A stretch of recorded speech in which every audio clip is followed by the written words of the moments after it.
ஆண்டுகளுக்கு முன் மனிதனாக வாழ்ந்த பின் சந்தர்ப்பத்தால் நுகர்ந்த உண்மையின் உணர்வின் அணுக்கள் இங்கே படர்ந்திருப்பதனால் இதே போல ஒவ்வொரு பச்சினங்களிலும் தனக்குள் எடுத்துக்கொண்ட உணர்வுகள் அதன் உணர்வில் இவன் நுகர்ந்த பின் பாசத்தின் எல்லை என்ற நிலையில் இங்கே அறிகின்றான். அதன் உணர்வு கொண்டு வானை நோக்கி ஏகும்போதுதான் அந்த உணர்வின் வலுகொண்டு அந்த காந்தத்தின் வலுகொண்டு இந்த அகசின் உணர்வை நுகர்கின்றான். நுகர்ந்த நிலை கொண்டுதான் இதை சூரியன் எவ்வாறு இதை கவர்ந்து வைத்துக் கொள்ளுகின்றது என்பதை அகசின் கண்டான். அதே உணர்வு இவன் காணுகின்றான். அந்த கண்ட உணர்வுகள் தான் இந்த இவன் வெளிப்பட்ட பட்சி வெளிப்படுத்திய உணர்வுகள். அந்த உணர்வின் தன்மை இவன் உடலுக்குள் சேர்த்த பின் சீதா ராமனாக அந்த உணர்ச்சியின் செயலாக அந்த தீமை நிலைகளிலிருந்து விடுபட்டு நன்மை செய்யும் பண்பின் உணர்வுகள் இவனுக்குள் தோற்றுவிக்கின்றது என்பதை தான் அந்த நாராயணன் சீதா ராமனாக தோன்றுகின்றான். இவன் எய்ததோ வாலி. வலிமை மிக்க நினைவு கொண்டு இவன் தாக்குகின்றான். ஆனால் பாசத்தின் உணர்கொண்டு அது பார்க்கின்றது. பாசம் இந்த வாலி என்ற நிலையை இவன் உற்று பார்க்கும் உணர்வை பாசத்தின் உணர்கொண்டுதான் இவனை கண்ணிலே பார்த்தது. இவன் தாக்கிடும் உணர்கொண்டு வலிமை கொண்டு ஏகினார். இதை வாலி என்றும் அசுர குணங்கள் என்றும் இந்த பாசத்தின் உணர்கொண்டு எதனை குறிவைத்ததோ அதன் உணர்வின் தன்மையை வாலியை அந்த ராமன் வென்றான் என்று. சீதா அந்த சுவையின் உணர்ச்சியின் தன்மை தனக்குள் வளர்ச்சி அடைந்தது என்ற உண்மையை அவன் அறிந்துதான் சூரியன் இயக்கத் தொடர் உணர்வின் இயக்கங்கள் எவ்வாறு என்று அன்று அகசின் கண்ட உணர்வினை இவனில் கண்டு இன்றைய வாழ்க்கைக்கு ஒப்ப எண்ணங்களில் உணர்ச்சி கொண்டு நுகர்ந்து உணர்கொண்டு உடல்கள் அமைப்பும் இவன் வாழ்க்கையும் என்ற நிலையை தெளிவாக காட்டுகின்றது ராமயானம். இதையெல்லாம் நாம் எடுக்கும் உணர்வுகள், அதாவது பச்சையின் உணர்வுகள் இவன் நுகர்ந்தான். அந்த சுவையின் சத்தை இது உற்று பார்த்து கொண்டிட எண்ணினாலும் அவனுடைய கொடூர உணர்வை நுகரவில்லை. இந்த பாசத்தின் உணர்வு இதை தடுத்து இவன் நுகர்ந்த கண்ணுக்குள் பதிவான நிலைகள் நுகர்ந்தறிந்து இவன் இரத்த நாணங்களிலே கலக்கின்றது. இவனுக்குள் பாசத்தின் உணர்வை வளர்க்கின்றது. ஆனால் இந்த பாசத்தின் உணர்வு சென்ற பின் இந்த வாலி என்ற உணர்வின் தன்மை தணிகின்றது. கொன்றிடும் உணர்வு இங்கே தணிகின்றது. பாசத்தின் உணர்வு வளர்கின்றது. அப்போதுதான் அவன் நீயும் தவறும் நிலைகளை இங்கே மறக்கின்றான். அவனுள் விளைந்த உணர்வினை அவன் கண்டுணர்ந்து உலக மக்கள் பெற வேண்டும் என்று எண்ணினான். கொலைகாரன், கொள்ளைக்காரன், அசுரன், இரக்கமற்றவன், ஈகையற்றவனாக இருப்பினும் அவனுக்கு அந்த சந்தர்ப்பம் இது செயலாக்கும்.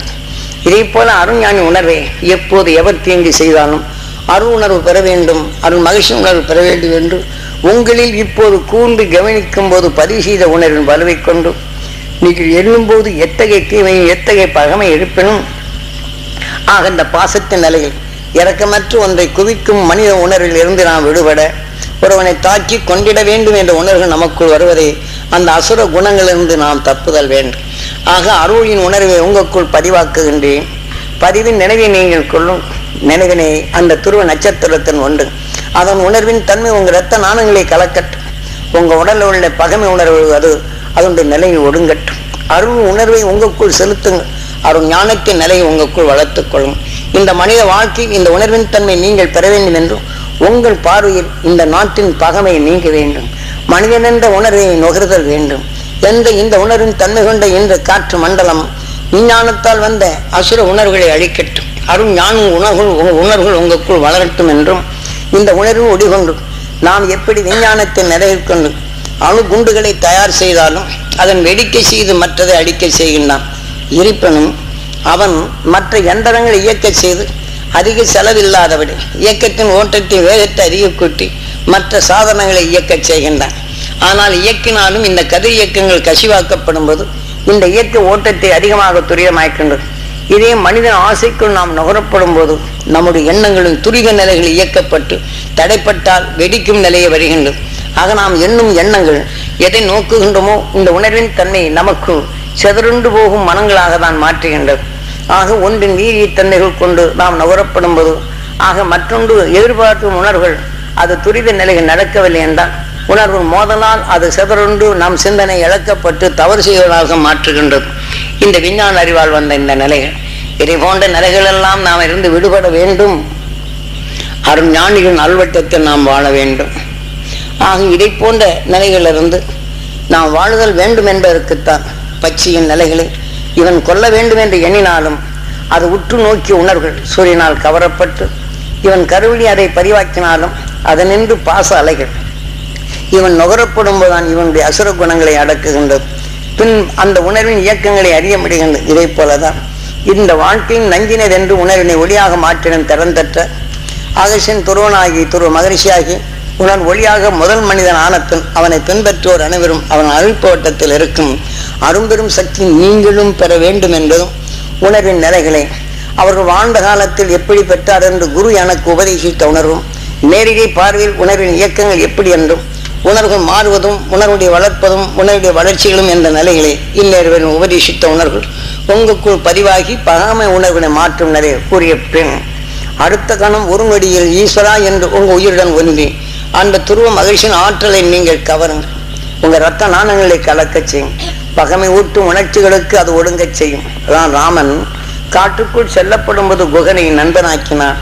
ஆக காட்டுக்குள் செல்லும் போது நம்ம உடலுக்குள் இருக்கும் பலவிதமான உணர்வுகள் நமது உடலே பெறும் காடுகளை விளைந்த உணவாக உட்கொண்ட மற்ற உயிரினங்கள் விளைந்து ஒன்றை ஒன்று சென்று ஒன்றின் உணர்வுகள் ஒன்றின் நிலைகள் கொண்டு பல உடல்கள் பெற்று இன்று மனிதனாக உருவாக்கிய இந்த காடு தான் இது. இதற்குள் விஷப்பாம்பும் உண்டு, தேள்களும் உண்டு, மற்றகள் உண்டு. இதுல எதனின் நிலையை வளர்க்கின்றமோ அதன் நிலை கொண்டு இங்கே வளர்ந்து விடுகின்றது. இதை போல காட்டுக்குள் ஏற்படும் பகமையிலிருந்து நமக்குள் எடுத்துக்கொண்ட உணர்வு கடும் அதாவது விஷந்தன்மை கொண்டான் நம் உறுப்புகளை சீரழிக்கின்றது, நம் நிலையை மாற்றுகின்றது, ஆக மற்றதை அழிக்கின்றது. இதை போன்ற நிலைகளிலிருந்து விடுபட அருஞானி உணர்வை நமக்குள் இந்த இரத்தங்களில் கலக்க செய்யும் போது இதன் உணர்வு ஓட்டங்கள் செல்லும் போது விஷத்தன்மை கொண்ட உணர்வுகள் இதை நுகர்ந்த பின் அது ஒடுங்குகின்றது. ஆகவே நமக்குள் உணர்ச்சி தூண்டும் நேரங்கள் எல்லாம் துருவ மகிழ்ச்சியின் அசக்தி நான் பெற வேண்டும் ஈஸ்வரா என்று ஏங்கி பெறுங்கள். உங்கள் இரத்த நாணங்களில் கலக்க செய்யுங்கள். நம் குரு காட்டிய மகரிஷி ஈஸ்வராய குருதேவர் அருளிய அந்த அருள் உணர்வுகள் அதை துணை கொண்டு நீங்கள் ஈர்க்கும் நிலையை குருதேவர் எமக்கு உபதேசித்தார். அந்த அருள் துணை கொண்டு உற்று நோக்கும்படி செய்தார். உணர்வினை கவர்ந்தேன், உணர்வினை இணைத்தேன். இதன் உணர்வின் தன்மை கொண்டு உங்களிலே பதிவு செய்யப்படும் போது இந்த நினைவு கொள்ளும் தீமைகளை வென்றிட்ட அருஞானி உணர்வை அடிக்கடி உங்கள் இரத்த நாணயங்களை கலக்க செய்யும். இந்த வாழ்க்கை இதுதான் தியானம் என்று நாம் இந்த உலகில் வாழுகின்றோம். பகமை கொண்ட உணர்வுகளை நுகர்கின்றோம், பகமையென்று அறிகின்றோம். நமது உயிரோ அந்த உணர்வை அணுவாக மாற்றிவிடுகின்றது. ஓம் நமச்சிவாயன். ஆகவே அதன் வீரியத்தை குறைக்க அடுத்த நம் இரத்த நாணங்களில் கலப்பதை அருள் மகிழ்ச்சி துருவ நட்சத்திரத்தின் ஒளிகாந்த சக்தியும் துருவ மகிழ்ச்சியின் அசக்தியும் என் இரத்த நாணங்களிலே கலக்க வேண்டும் என்று துரித நிறைவு கொண்டு உங்கள் உடலுக்குள் செலுத்த பழகும். அதன் வீரியத்தை குறைக்கும். ஆக அதன் அடுத்து அந்த நாம் செயலை தீமை என்று செயலாக்கும் அந்த உணர்வுக்கு உணவு செல்லாதபடி இந்த வீரியம் அதை அடக்கி இதனுடன் கலந்து வீரியமாக இருக்கும் நஞ்சை வளர்த்தனும் இந்த அணுக்கள் தடைப்படுகின்றது. ஆகவே இந்த வாழ்க்கையில் இதை நீங்கள் ஒவ்வொரு நொடிகளிலும் தடைப்படுத்தினால் உங்கள் இரத்த நாணங்கள் ஆக உங்கள் உடல் உள்ள அனைத்து நிலைகளும் நண்பனாக்கு நிலையும் பகமையற்ற உடலாகும். பகமை உணர்வு தோன்றாது, பாதுகாக்க இது உதவும். இந்த வாழ்க்கையில் நாம் இத்தகைய நிலை வந்தால் உணர்ச்சிகள் தூண்டினால்தான் அந்த உணர்வின் எண்ணங்கள் வருகின்றது. அந்த எண்ணங்கள் வந்தால்தான் உணர்ச்சியின் செயலாக்கங்களாக நம் உடல் இயங்குகின்றது. அந்த உணர்ச்சிகள் வந்தால்தான் அந்த எண்ணத்தின் செயலாக நாம் செயல்படுகின்றோம். இதை போன்ற கொடுமையிலிருந்து மீண்டிட அருள் மகிழ்ச்சி நாம் குரு காட்டிய அருள்வழியை இதை பின்பற்றி உங்கள் வாழ்க்கையில் எப்போது நீங்கள் நினைக்கின்றோரோ அப்போதெல்லாம் அருள் மகிழ்ச்சியின் உணர்வு ஏகாந்த நிலை கொண்டு வாழ்ந்து கொண்டிருக்கும். அவனின்று வெளிப்படுவது இதே சூரியன் காந்த சக்தி கவர்ந்து கொண்டிருக்கும். இந்த உணர்வின் தன்மை காலையில் அந்த துருவதியான நேரங்களில் உணர்வின் நினைவினை துருவ பகுதியில் செலுத்துங்கள். துருவ மகிழ்ச்சியின் ஆற்றலை பெருக்குங்கள். அந்த உணர்வின் தன்மை உங்கள் உடலிலே பரப்ப செய்யுங்கள். உங்கள் மனைவிக்கு இது வர வேண்டும் என்று எண்ணுங்கள். மனைவியும் அதை போன்ற பெற வேண்டும் என்ற எண்ணத்தை உருவாக்குங்கள். உணர்வின் தன்மை வளர்த்த பின் நாம் உணர்வின் தன்மை வளர்ந்த பின் நம் அருகிலே பகமை வரும் உணர்வுகளை இதன் வலிமை பெற்ற பின் வராது தடுப்பதும் காலையில் சூரிய உதயம் இதனை கவர்ந்து சென்று விடுவதும் நமக்குள் பகமை உணர்வை தணிக்க செய்வதும் இது உதவும்.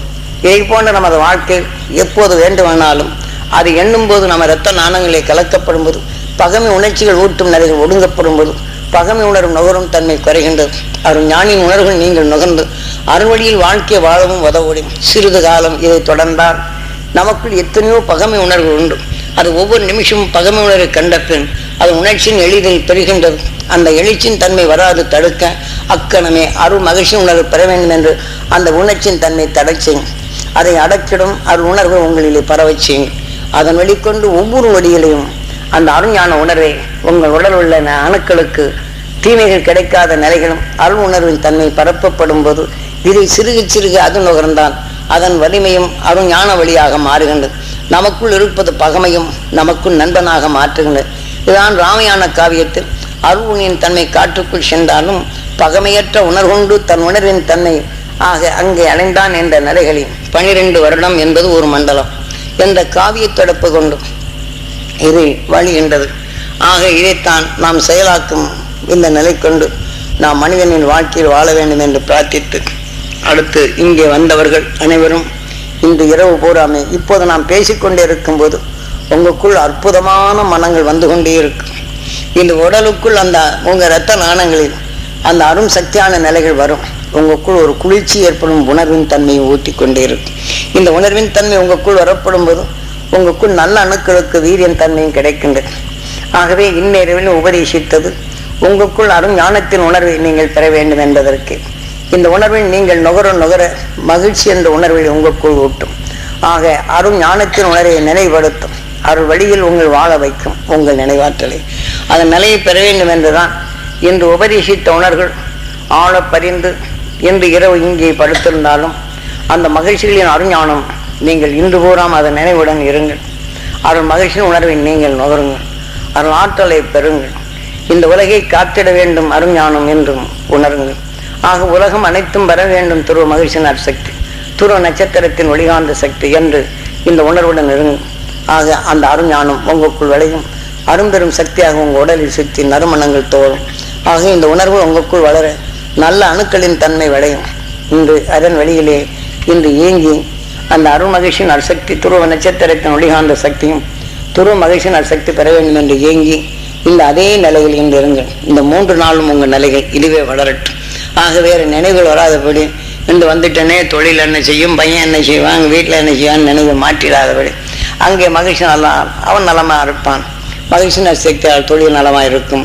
மகிழ்ச்சி நட்சத்திரால் கல்வி ஞானம் உயர்வு பெறுவான். இன்றைக்கு பரீட்சைக்கு போகிறானே அவன் என்ன பண்ணானோ சோத்துக்கு என்னானோ இந்த பரீட்சை நிலை வரவன் அவன் கல்வி ஞானமும் கருத்தறிந்து செயல்படும் திறனும் அவன் ஞானத்தின் சுடரை வளரும் அந்த சக்தி பெற வேண்டும். இங்கிருந்து எண்ணு நண்பனின் நிலைகள் நன்மை செய்தான் என்றால் விற்கலும் துன்பம் செய்தால் என்றால் குறையும். பாசத்தால் நமக்குள் என்ன ஆனானோ என்றும்போது அவனுடைய உணர்வின் வலுவை இழக்கச் செய்வதும் தவறு அந்து அவனுடைய தன்னைத்தான் காத்து கொள்ளும் நிலை அற்று போய்விடுகிறது. ஆக உணர்வின் நினைவாற்றல் பதிவு செய்து கொண்ட நிலைகளுக்கு இயக்குகின்றது. ஆகவே அருள் ஞானத்தை கேட்டீர்கள், உணர்வின் வலுவை பெற்றீர்கள். இந்த உணர்வின் நினைவு உங்கள் குடும்பத்தில் படரச் செய்யும். உங்கள் தொழில் வாழகத்திலும் படரச் செய்யும். வாடிக்கால் பெருக வேண்டும் என்றும் வாடிக்கால் குடும்பங்கள் நலம் பெற வேண்டும் என்றும் வாடிக்கால் வளர்ச்சி அவர்கள் நல்ல மகிழ்ச்சி நல்வட்டத்தில் வாழ வேண்டும் என்றும் நாம் பார்ப்போரெல்லாம் மகிழ்ச்சி நல்வட்டத்தில் வாழ வேண்டும், அருஞானத்தை பெற வேண்டும், மெய்ப்பொருளை காணும் திறன் பெற வேண்டும் என்றால் உங்களுக்குள்ளும் அனைவருடைய உணர்வும் உண்டு. ஆக இந்த உணர்வின் தன்மை உங்களுக்குள் வளர்க்கப்படும் போது இந்த உணர்வின் தன்மையை வளர்த்து விட்டால் உங்களுடன் பழகிய நண்பருக்கு ஒரு சமயம் பேசத் தொடங்கினார். இந்த உணர்வுகள் அங்கே கவர்ந்து அந்த நண்பனுக்கு நன்மை செய்யும் உணர்வுகள் அவன் அறியாதவே சேர்க்கும் நிலை வருகின்றது. நாம் நண்பனை பற்றி அந்த உணர்வின் தன்மை நாம் எடுத்துக்கொண்டால் நண்பரிடத்தில் பழகும் போதும் நாம் தொழில் செய்யும் இடம் நண்பர்களாக பழகுகின்றோம். ஆக சிறிது குறையாற்றால் பகமை என்ற உணர்வுகள் வளர்த்துக்கொள்ளும்.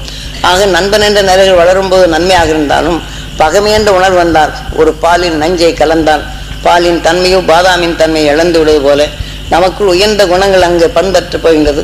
பகமை உணர்வு வந்து ஒருத்தருக்கு ஒருத்தர் எதிரியாகின்றன. எதிரின் துணர்வு ஆனால் நாம் தொழில் செய்யும் இடங்களிலும் அந்த பொருளும் இதே உணர்ச்சியின் தன்மை கொண்டு அதன் உணர்வின் தன்மை பரவுகின்றது. நாம் தொழில் செய்யும் யாரிடம் நாம் தொழில் செய்தாலும் அந்த பொருளின் பகமைத்தன்மைகள் வளர்ச்சி அடைந்தால் அந்த தொழிலும் நசிந்துவிடும். அங்கே செல்லும் பொருளும் வாங்கும் தரனற்றுவிடும். ஆக அங்கே தொழிலின் தன்மையை வளரும். ஆகவே அங்கே தொழில் வளர்ந்தால் நாம் நலம் பெறுகின்றோம். ஆக தொழில் வளர வேண்டும் என்று உணர்வை வளர்த்தால் அவர்களும் வாழ முடியும்.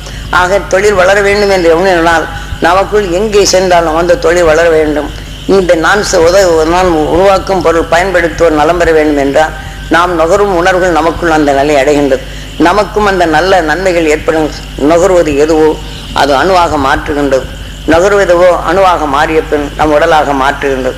இப்படித்தான் ஓம் நமச்சிவாய ஓம் நமச்சிவாய ஓம் நமச்சிவாய என்று நான் சதா நம் உயிர் உடலாக்கி கொண்டே உள்ளது.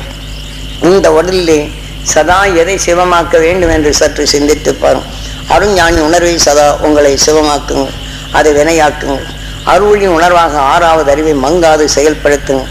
எதனையும் அறிந்து கொள்ளும் 6வது அறிவானத்தும் ஒளியின் சுடராக உணர்வின் தன்மையாக மாற்றிவிட்டால் இந்த உணர்வை எடுத்துக்கொண்டால் உங்கள் பார்வையில் உங்களை யார் பார்த்தாலும் அந்த நோயுடைய நிலைகள் நீங்கும்.